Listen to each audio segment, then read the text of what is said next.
नमः। नारद उवाच प्रणम्य शीर्षा देवं गौरीपुत्रं विनायकं भक्तावासं स्मरे नित्यं आयुक्कामार्थसिद्धे। प्रथमं वक्रतुण्डं च एकदन्तं द्वितीयकं तृतीयं कृष्णवेङ्गाक्षं गजवक्त्रं चतुर्थकं लंबोदरं पंचमं च षष्ठं विकटमेव च सप्तमं विघ्नराजेन्द्रं धूम्रवर्णं तथाष्टमं नवमं भालचन्द्रं च दशमं तु विनायकम् एकादशं गणपतिं द्वादशं तु गजाननं द्वादशैतानि नामानि त्रिसन्ध्यं यः पठे नरः न च विघ्नभयं तस्य सर्वसिद्धिकरं प्रभु।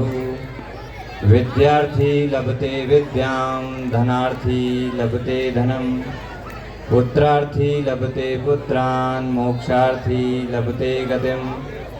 जपेत् गणपते स्तोत्रं षड्भयमासे फलं लभेत् संवत्सरेण सिद्धिं च लभते नात्र संशयः। अष्टभ्यो ब्राह्मणेभ्यश्च लिखित्वा यः समर्पयेत् तस्य विद्या भवेत् सर्वार्थ गणेशस्य प्रसादतः। इति श्रीनारदपुराणे शङ्खस्थनासनं नाम श्रीगणेशस्तोत्रं सम्पूर्णम्। भारत माता की, भारत माता की, भारत माता की। आज चैत्र नवरात्र की इस नववर्ष की आप सभी को मेरी ओर से हार्दिक शुभकामनाएं, साधुवाद।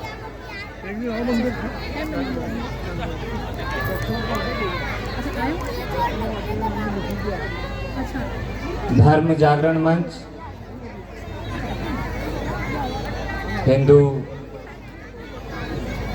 जागृति के लिए इस अनुपम प्रयास के लिए मैं सभी संत समाज की ओर से आप सभी सनातन प्रेमी कार्यकर्ताओं को हृदय से साधुवाद करता हूं और धन्यवाद करता हूं कि इस मंच पर हमें आमंत्रित करने का जो सौभाग्य मुझे प्राप्त हुआ इस मंच पर आने का, आप सभी के समक्ष अपनी बात रखने का, उसके लिए इस सम्माननीय मंच को और हमारे सभी धर्म प्रेमी भाइयों को, संतों को, गुरुओं को हृदय से कोटि कोटि साधुवाद। ये जो शुभ अवसर आया है, सनातन को, हिंदुत्व को हमारे यशस्वी प्रधानमंत्री जी और हमारे यशस्वी मुख्यमंत्री माननीय योगी आदित्यनाथ जी के अनुपम प्रयासों से जो ये महायज्ञ महाकुंभ संपन्न हुआ है और निर्विघ्न रूप से लगभग 65 करोड़ के अनुमानित आंकड़े को पूरे विश्व ने देखा।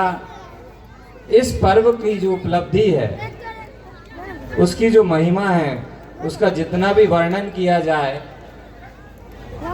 वो बहुत क्षणिक है, छोटा है। बिना किसी आतंकी घटना के इस महापर्व को संपन्न करने के लिए निश्चित ही युग पुरुष और युग संत को हृदय से सभी का धन्यवाद और साधुवाद होना चाहिए कि इस गौरवमयी जो बृहस्पति के 12 चक्रों के उपरांत 12 प्रदक्षिणा के उपरांत ये पूर्ण हुआ।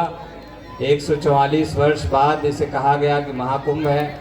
और निश्चित ही जो लोग उस क्षण में वहाँ उपस्थित थे, माँ गंगा की पवित्र सानिध्य में उपस्थित थे, उन्होंने सबने ये अनुभव किया। और इसका जो महत्व है, हमारे बीच में बड़े बड़े संतों ने अब ये निर्देश दिया है, ये आदेश दिया है कि अब ये समय आ गया है कि हम गुरुकुल व्यवस्था को पुनः पूरे राष्ट्र में सुव्यवस्थित रूप से उसको हम प्रोत्साहित करें, प्रेरणा दें हमारे सनातनी भाइयों को कि अपने बच्चों को गुरुकुल में योग्य शिक्षा के लिए भेजें और राजा जनक जैसे आत्मज्ञानी बच्चे समाज में आएं। भारतवर्ष की इस पदयात्रा में गांव-गांव में मैंने ऐसे तेजस्वी बच्चों के दर्शन किए हैं जो किसी महापुरुष और युग पुरुष से कम नहीं। तुलना करना किसी महापुरुष से किसी बच्चे की उपयुक्त नहीं है, पर बार बार उनकी पत्रिकाएं और हस्तरेखाओं पे वो चिन्ह हम लोगों का ध्यान आकर्षित कर देते हैं कि आज भी भारत भूमि में, भारत माता में ऐसे सपूत हैं जो जिनकी पत्रिकाएं प्रभु श्री राम जितनी तो अच्छी नहीं, उनसे भी कम नहीं। आदि शंकराचार्य जितनी परिपक्व तो नहीं, पर उनसे भी कम नहीं। आचार्य चाणक्य, महावीर, बुद्ध, हमारे प्रभुपाद जी, बड़े बड़े जो संत हुए, युग पुरुष हुए, विवेकानंद जी, ऐसी पत्रिकाएं, ऐसे समतुल्य नक्षत्रों में जन्मे बच्चों की पत्रिकाओं का जब अवलोकन होता है, उनके हस्तरेखा और पद चिन्हों का जब हम लोग अवलोकन करते हैं, तो हम लोग अभिभूत हो जाते हैं कि निश्चित ही ये बच्चा भारत का युग पुरुष है, महापुरुष है। भले ही वो संत मार्ग में महापुरुष बने, राजनीति में नेतृत्व करे, भारत का प्रशासनिक सेवा में आए, या एक गृहिणी के रूप में कोई कन्या गृहस्थ जीवन को निर्वाहित करे, पर अपने अपने जो गुण धर्म हैं इन बच्चों में, वो निश्चित ही ऋषि मुनियों ने जो हमें मार्गदर्शन दिया है, अगर हम उसका ठीक ठीक से गुरुकुल के माध्यम से उन बच्चों को शिक्षा प्रदान करें, तो निश्चित ही ये बच्चे पुनः भारत को विश्व गुरु, आयुर्वेद में पूरे विश्व से लोग भारत के पास पुनः आए अपने स्वास्थ्य लाभ के लिए। ऐसे बच्चे हम तैयार कर पाएं। एक दो उदाहरण में संक्षेप में प्रस्तुत करूंगा। अभी पूर्व में हमने कुछ कन्याओं की पत्रिकाएं देखी। कुछ बच्चियां कन्या राशि के हस्ता नक्षत्र की जन्मी थीं और बाल्यकाल से ही उनमें अद्भुत कौशल था पकवान बनाने का, लोगों को खिलाने का। और सामान्यतः ऐसा पाया गया कि इन बच्चियों में, इन बच्चों में भी जो इस विशेष नक्षत्र में जन्मे हैं, उनके हाथ में अद्भुत स्वाद होता है। वो सादा ही वो भोजन तैयार कर दें, पर वो अमृत तुल्य लगता है। ये उस गुण धर्म में जन्मे बच्चों का एक विशेष लक्षण है। इसी प्रकार अलग अलग नक्षत्रों में जन्मे बच्चों में अलग अलग प्रतिभाएं हैं। और गुरुकुल में अगर वो बच्चे उन विशेष नक्षत्रों में जन्मे बच्चों को चिन्हित करके विशेष शिक्षा दी जाएगी, तो अपने अपने विशेष क्षेत्रों में वो बहुत अच्छा विश्व में विवेकानंद जी जैसा, रामानुजम जी जैसा नाम करेंगे। समय की मर्यादा है, शेष आप सभी से पुनः भेंट होगी। और मैं बहुत बहुत धन्यवाद देता हूँ इस मंच को, सभी को अपना मुझे अभिमत रखने का जो समय दिया। ओम नमो नारायण।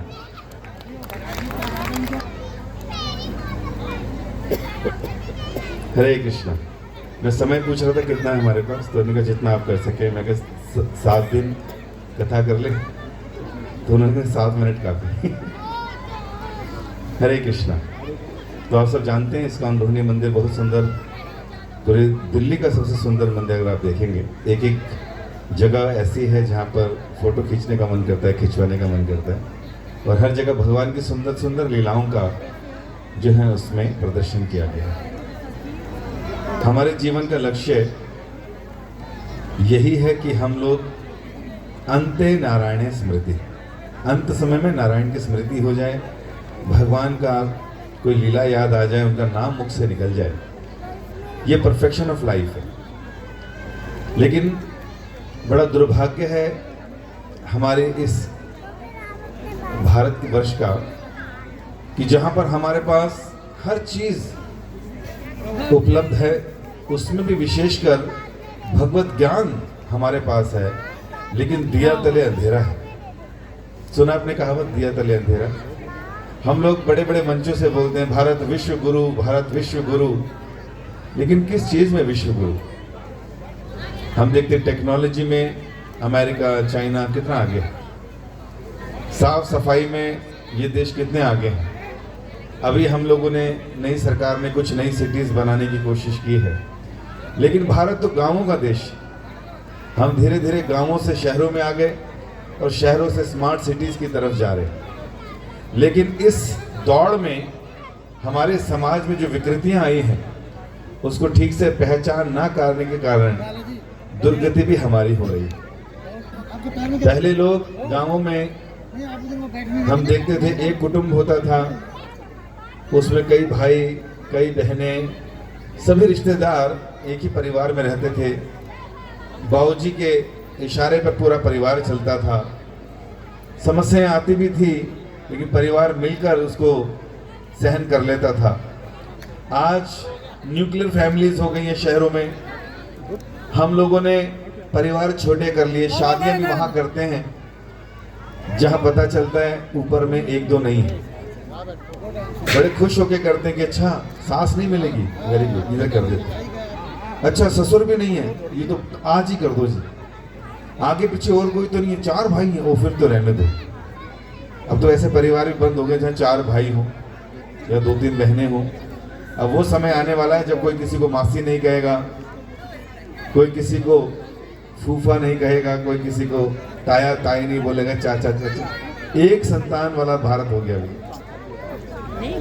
कितने ज्यादा हम लोग कह सकते हैं दूरदर्शी हैं। हम बच्चा भी तब प्लान करते हैं जब लगता है कि 20-25 हजार निकाल सकते हैं उसके लिए, तब बच्चा प्लान होता है आज के दौर में। और फिर हम सोच रहे हैं कि हमारे सिक्योरिटी भी हो, हमारा समाज में सारा कुछ वेलनेस सब बढ़िया हो। ऐसे कैसे हो जाएगा? एक आधे परिवार में, एक आधी संतान के साथ न्यूक्लियर फैमिली में रहने वाले लोग जो सारे YouTube देखकर बच्चे पैदा कैसे करें, बच्चे पाले कैसे, बच्चे शिक्षा कैसे दें, खाने के बाद अगर ये उल्टी करता है तो वीडियो देखी जा रही है, पॉटी करते साफ कैसे करनी है इसके लिए वीडियो देखी जा रही है। ये है हमारी न्यूक्लियर फैमिलीज का साइड इफेक्ट। और भारत को हम चाहते हैं कि ये क्या बने, विश्व गुरु बने इन चीजों में। टेक्नोलॉजी में चाइना जो है नया सूरज बना रहा है। अपनी आर्मी को लेजर के बाद अब वो रोबोट सेना बनाने की तैयारी में कि रोबोट लड़ेंगे। आने वाले दिनों में टेक्नोलॉजी कहां तक जाएगी, हम टेक्नोलॉजी में लोगों को पीछा नहीं कर सकते। खेल कूद में, कॉमनवेल्थ में तो कुछ गोल्ड ले आते हैं, ओलंपिक में एक ही गोल्ड के लिए तरसते हैं।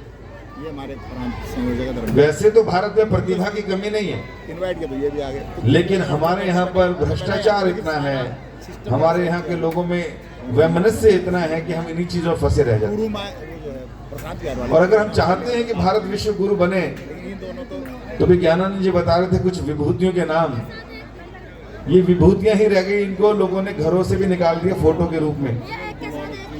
हमारे रोल मॉडल अब हैं आजकल के हीरो हीरोइन, जो एक दो फिल्म हिट होने के बाद चिट्टा सूंघते नजर आते हैं, ड्रग्स लेते नजर आते हैं, हुक्का पार्लर में नजर आते हैं। अगर ऐसे रोल मॉडल होंगे हमारे हमारे बच्चों के, हमारे परिवार वालों के, तो हम सोच सकते हैं कि ये जनरेशन कहाँ जाने वाली है। तो इस तरह से अगर भारत की कोई रक्षा कर सकता है तो एक तो भगवान जो कर ही रहे हैं, उन्हीं के हिसाब से चल रहा सारा सिस्टम, और दूसरा हम जैसे कुछ जागृत लोग, हिंदू जागृति मंच, कुछ जागृत लोग अगर मेहनत करें, ऐसे जागृत लोग कुछ इकट्ठे हों। एक जागृत व्यक्ति जो मेरे ध्यान में आते हुए डॉक्टर हेडगेवार, जिनके दिमाग में आया कि मुझे एक हिंदुओं को इकट्ठा करना है। लोगों ने उनकी खिल्ली उड़ाई कि हिंदुओं को इकट्ठा करना मेंढकों को तोलने के बराबर है। दो इकट्ठे करोगे, दो और लेने जाओगे तो दो उछल के कहीं और जा चुके होंगे। और अन्य संत जैसे शंकराचार्य जी हुए, रामानुजाचार्य जी हुए, मध्वाचार्य जी हुए, ऐसी भक्ति वेदांत स्वामी प्रभुपाद हुए। भारत में तो ज्ञान की गंगा थी, धारा बह रही थी। अनिल जी नमस्कार। भारत में ये सब कुछ था, और साथ ही साथ जब विदेशी यहां पर आए तो उन्होंने भारी मात्रा में कन्वर्जन्स किए, भारी मात्रा में। आज जो करोड़ों की संख्या है, चाहे वो पाकिस्तान में हो, चाहे अफगानिस्तान में हो, चाहे बांग्लादेश में हो, या म्यांमार में हो, या पाकिस्तान में हो, कश्मीर में हो,